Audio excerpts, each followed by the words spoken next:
Estamos de volta com mais um bloco do programa Direitos da Gente. Hoje estamos falando sobre herança.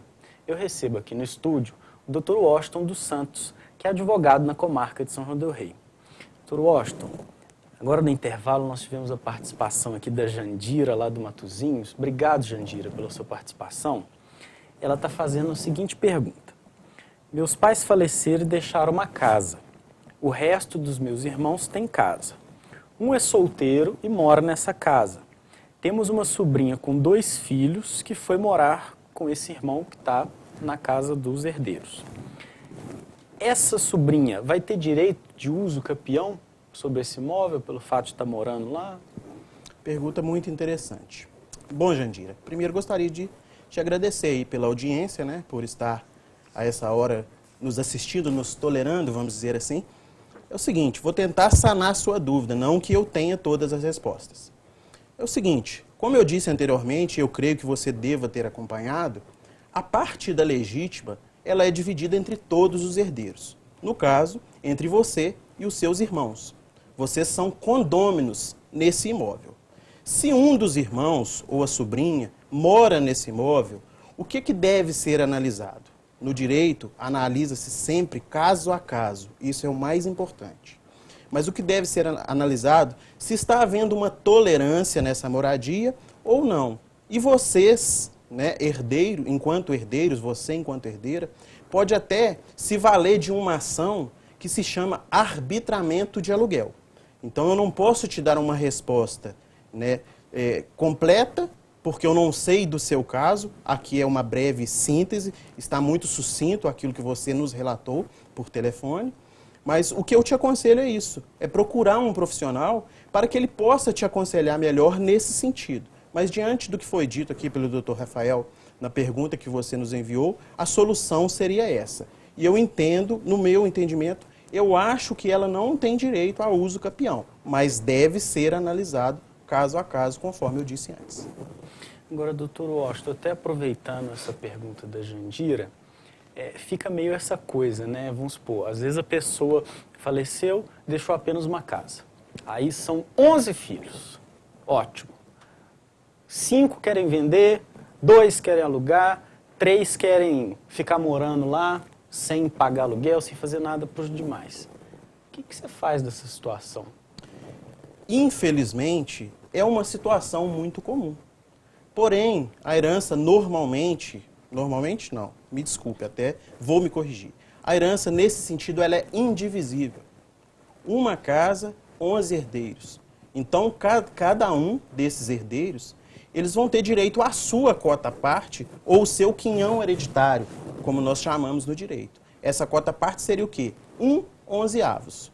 Ou seja, para o nosso telespectador entender um pouco melhor, se essa casa vale, no nosso mercado imobiliário, R$110 mil, por exemplo, cada um dos herdeiros receberá a título de herança R$10 mil, que é o valor que, multiplicado por 11, nós vamos chegar à totalidade de R$110 mil, que serão 11 cotas partes, a cota parte representativa do quinhão hereditário.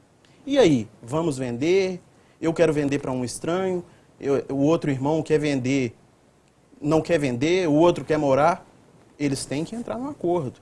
Tem que haver um acordo nesse sentido para que se dê um destino ao bem. Pode ser até um dos irmãos comprar as demais cotas partes, os demais quinhões. Por quê? Porque eles são condôminos nesse imóvel, nesse direito hereditário, nessa herança. Então eles têm que entrar num acordo, esse bem tem que ser inventariado, deve ser inventariado, né, conforme preleciona a lei, só então, a partir daí, que seja feita a divisão. Perfeito.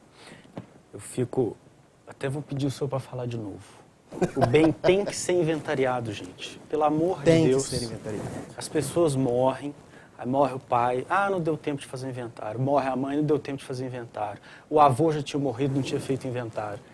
Isso depois vai virando uma bagunça, que aí a hora que o cliente chega no escritório, a gente fica louco para tentar resolver. E só lembrando, doutor, desculpa interromper. Fique à vontade. Lembrando que o prazo legal para o inventário é de 60 dias após o falecimento do decujus. Após esses 60 dias, os inventariantes, o espólio, né, aqueles bens que o decujus deixou a título de herança, eles sofrerão uma penalização tributária. Vão ser pagas multas em razão dessa negligência, vamos dizer assim, daqueles que ficaram, dos herdeiros. Então, por mais que o evento morte traga consigo a tristeza, ele traz consigo também, como eu disse lá no início do programa, ele traz consigo seus desdobramentos. E um desses desdobramentos é justamente a sucessão. E a sucessão é o inventário.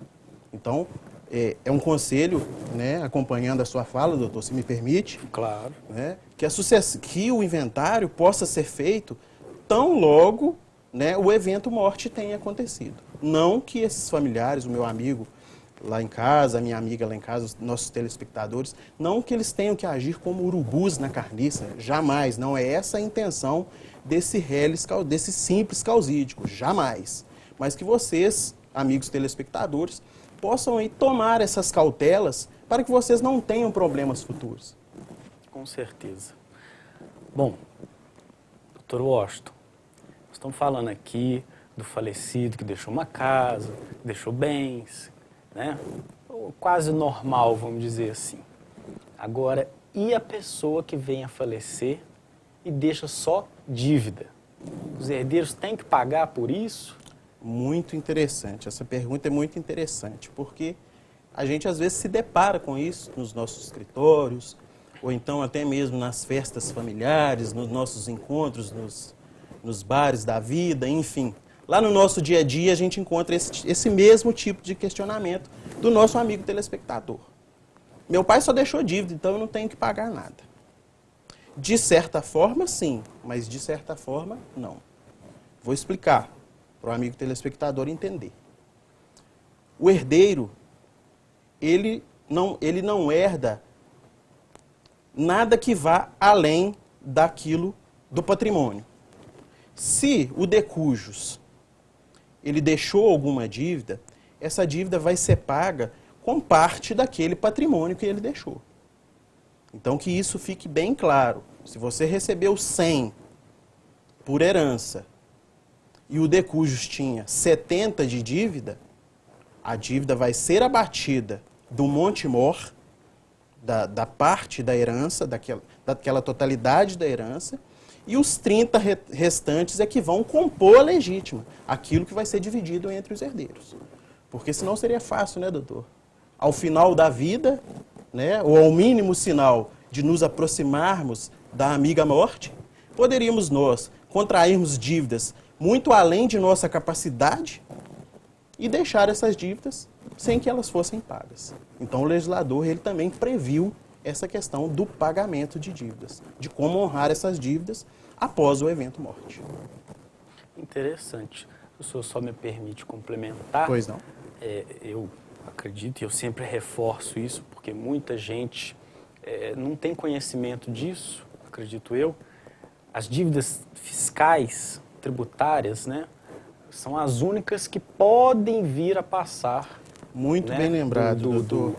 Do falecido para os herdeiros. Essas passam, viu? Fica devendo IPTU, IPVA. Com certeza. Aquelas dívidas que são oriundas do bem, o Código Tributário Nacional, salvo engano, no inciso 2, artigo 131, ela traz esse dispositivo. A lei traz esse dispositivo. Que aqueles encargos que são provenientes do bem, quem responde por eles são os inventariantes, ou seja, são os herdeiros. Responde até o momento da partilha ou adjudicação. Perfeito. Bom, nós vamos para um breve intervalo. Se você tem dúvidas sobre esse tema, herança, entre em contato conosco pelo telefone 3372-3720 ou mande mensagem de texto ou WhatsApp para o celular 9972-1640. Eu volto já, não saia daí.